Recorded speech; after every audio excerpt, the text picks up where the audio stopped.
you all for tuning again for another weekly update from Amber Rembert of the Environmental Justice Corps of the Louisiana Bucket Brigade.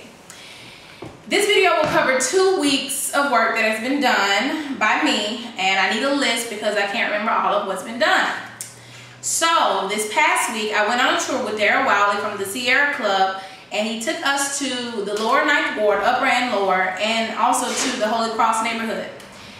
We also had a chance to visit the EPA sponsored listening session on last week in New Orleans City Hall, and you'll see a video of my presentation during that listening session later on.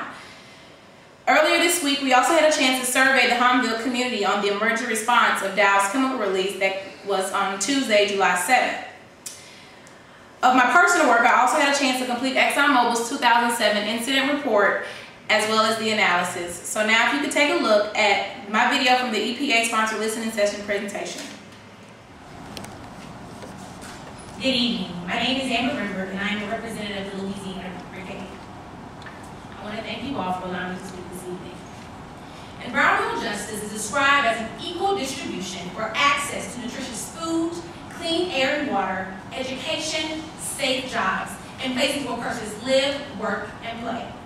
On Tuesday, July 7th, there was an injustice committed when 14 persons were treated at St. Charles Parish Hospital and denied the right to clean air in their places of living, working, and playing due to the release from the Dow Chemical Facility. Although Rodney Mallett, who's a spokesperson for the Louisiana Department of Environmental Quality, stated that just because you smell it doesn't mean that it's a threat to your health, he failed to realize that when persons are treated in hospitals, their health has been threatened. This incident is not the first that has affected people who live in close vicinity of refineries and chemical companies, but it is an ongoing injustice. There are communities, neighborhoods, playgrounds that lie on the fence line of the refineries and chemical companies throughout the state. These persons living in these communities deserve a chance for healthy living, but it seems that they can't do so because they spend so much of their time writing complaints about their neighboring industries. One of the residents of Chalmette, Louisiana reported last December that, due to the strong odor from the refinery of Murphy Oil, it was hard to stay outside for a long period of time. We were trying to decorate our home for Christmas and had to continue stopping to go inside. Do they not care about our health or quality of living? It is very discouraging when you cannot even enjoy being outside of your home. There are also times when Baton Rouge residents have to experience ExxonMobil's releasing of 506,946 pounds of sulfur dioxide for 136 hours and 35 minutes due to the facility's ill preparedness at the time of storms. And even touching on air monitoring.